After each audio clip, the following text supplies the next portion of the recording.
Yo guys, what is up? Moxie here in an Outriders video, and today I wanted to look at the classes in Outriders Worldslayer and talk about their new sets, their new skill trees, and kind of rank them so you guys have an idea for where the classes stand, and also help you make that decision for what class you're going to play, because the grind to Apocalypse 40 is probably, no joke, about 100 hours, and so you're going to want to know which class you're going to play, which class you're going to enjoy the most. So with that, guys, let's get right into the video. Before we get into the different classes and how they stack up to each other, there's one thing you need to understand, and that is the current meta of Worldslayer. Now, before, blighted rounds and twisted rounds were extremely strong, but what's stronger than them now is weapon mods. Weapon mods, the new mods that have been added into Worldslayer and the ones that were prior in the game that have gotten buffed, are extremely strong. For example, if we take a look at this Thunderbird, this ultimate Storm Whip is going to do 3 million damage to multiple enemies every 3 seconds. Claymore Torrent's going to do 1.9 million damage to enemies every 2 seconds, and Slashing Tornado is going to be doing 348,000 damage every 0.5 seconds in a large AoE. And these mods on these weapons are what's going to be carrying builds through the Apocalypse difficulty. If you take a look at a lot of the damage of a lot of the classes, at least from the classes that I've played with, almost always on top of the charts, it's either weapon skills or like weapon mods that deal damage, or Pax nodes. Pax nodes are extremely strong and give some of the classes huge leg ups over others. Now that we've kind of gone over what the meta is for the classes, and once again, this is all subject to change, I want to rank the classes on a tier list and splitting the classes into FP builds and AP builds. Now, obviously, this is a little bit scuffed because, for example, there's very many different ways to play an anomaly power Pyromancer. There's many different ways to play a firepower Trickster.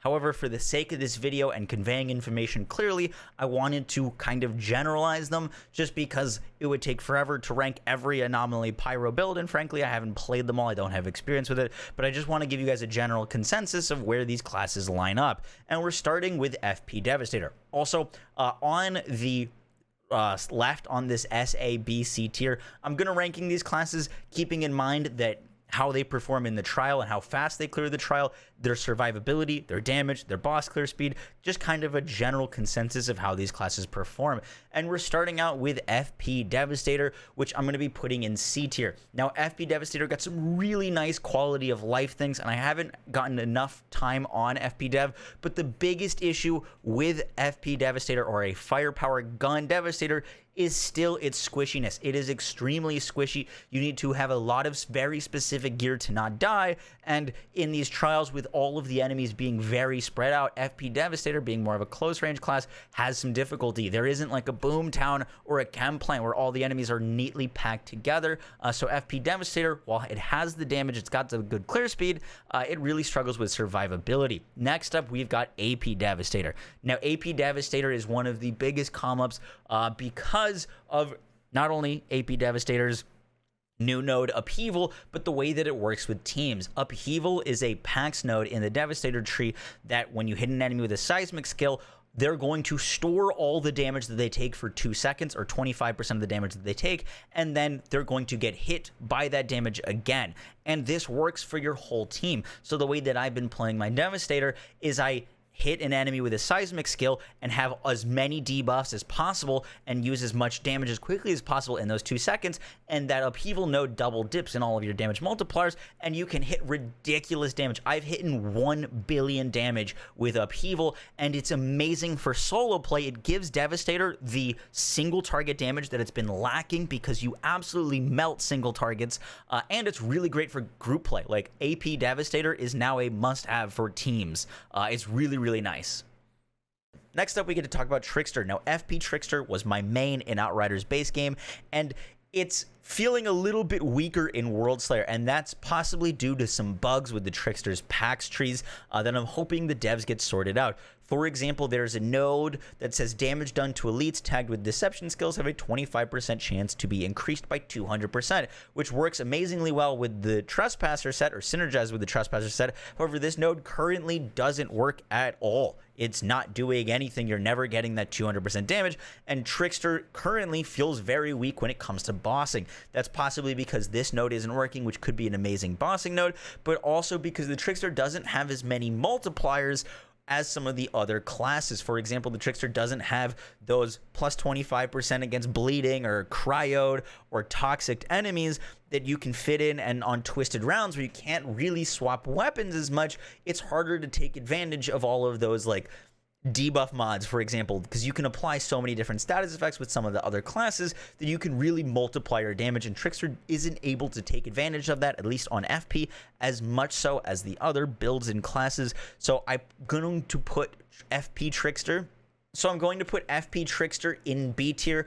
This could possibly get bumped up into A tier if that damage on Elite's node is fixed. It would definitely help the Trickster's damage, but right now I'm putting in B tier. Next up, we've got Anomaly Trickster. Now, Anomaly Trickster, I don't have as much time as I would like on. However, the biggest issue with Anomaly Trickster in these trials is that all the enemies are so spread out, and Anomaly Trickster doesn't have the same kind of range as the other Anomaly builds. Devastator's got a Earthquake that hits tons and tons of enemies. Pyromancer's got like Ash Blast, Overheat, Phaser Beam, Thermal Bomb, huge AoE skills, and Anomaly Technomancer's got the turrets and the cold snaps and just so much AoE damage. The Anomaly Trickster, in my opinion, just can't quite keep up with the other Anomaly builds, and I'm putting it in C tier. Next up, we've got Pyromancer. Now, I'm going to be using information from my friend Chadley99, who's been playing a ton of Pyromancer. He was a main Pyromancer in Outriders base game and has been exclusively playing Pyromancer since, and FP Pyromancer has seen some huge quality of life improvements, especially some of the new sets for Firepower Pyromancer are insane. Firepower Pyromancer's biggest upside is it now does mobbing and bossing very quickly. It's got better damage output than Anomaly Pyromancer for bossing, but slightly worse damage output for actual like AoE clear. However, FP Pyromancer shines on teams with just like crazy damage. It's one of the strongest FP setups right now. And then we've got Anomaly Pyromancer, which is also up there, struggles a little bit more with bossing, but I think these things are kind of even out a bit just because Anomaly Pyromancer is so much better at that AoE clear and FP Pyro is a little bit better at that bossing, but both are extremely powerful. The one thing to note with Pyromancer is you're going to need a little bit more gear than some of the like Anomaly Devastators or the like Anomaly Technomancers, which we're about to get into. You're going to need a little bit better gear to get that real damage cooking. Next up, we've got the Technomancer. Now, FP Technomancer was probably the strongest build in the game, or at least the easiest to get going. In the base game of Outriders, obviously Pyromancer beat it out a little bit in clear times, but in terms of ease of get going, FP Technomancer was superior, and FP Technomancer is still extremely strong. However, FP Technomancer is much more reliant on you being able to hit critical hits, and for the long boss fights that happen in the trials without a really easy way to get back your twisted rounds, or sorry, your blighted rounds with FP Technomancer, if you don't have the damage, you can struggle, as well as the survivability. Now, if you've got the top end gear for FP Technomancer, you will be breezing through just about everything. But if your gear is mediocre and your aim isn't as good either, you can struggle on this setup. So I'm going to be putting it in A tier just because FP Technomancer is extremely strong, but you're now going to need to be hitting your critical hits, and you're going to need to be very conscious of the gear that you're wearing so that you can kill the bosses before you run out of your blighted rounds. And lastly, we have the Anomaly-powered Technomancer. For this, we're going to be specifically talking about Turret Technomancer, as Turret Technomancer is extremely strong and all the other AP Technomancer builds just can't quite keep up. But Turret Technomancer is absurdly strong, and in part of that is due to the new Pax Tree node Lethal Devices. Your ordnance and gadget skills inflict toxic to enemies hit and deal an additional 10% of anomaly power as damage if toxic was refreshed. This allows your turrets to constantly hit enemies for 10% of your anomaly power and stacks up absurd damage with all of your turrets out. This top tree Techno Pax Tree also allows you to apply all of the status effects to all of your enemies around you, allowing you to stack up all of the multiplicative damage mods, like more damage to bleeding enemies, more damage to frosted enemies, toxic enemies. AP Techno is extremely strong, and you can debuff like crazy, control like crazy. Your cold snap can just like freeze everything on the map. And in terms of ease of play, AP Techno is one of the easiest ones because your turrets will deal so much damage for you. You can debuff the crap out of enemies. Your like weapon mods are going to hit like crazy, and you don't have to worry about losing bladed rounds or playing in multiplayer and losing them. It's just kind of an easygoing, really strong build. Now, it's not going to be for everyone, as it's a little bit more passive as compared to, like, for example, an anomaly powered Devastator where you're really in the action. But anomaly powered Technomancer is absurdly strong.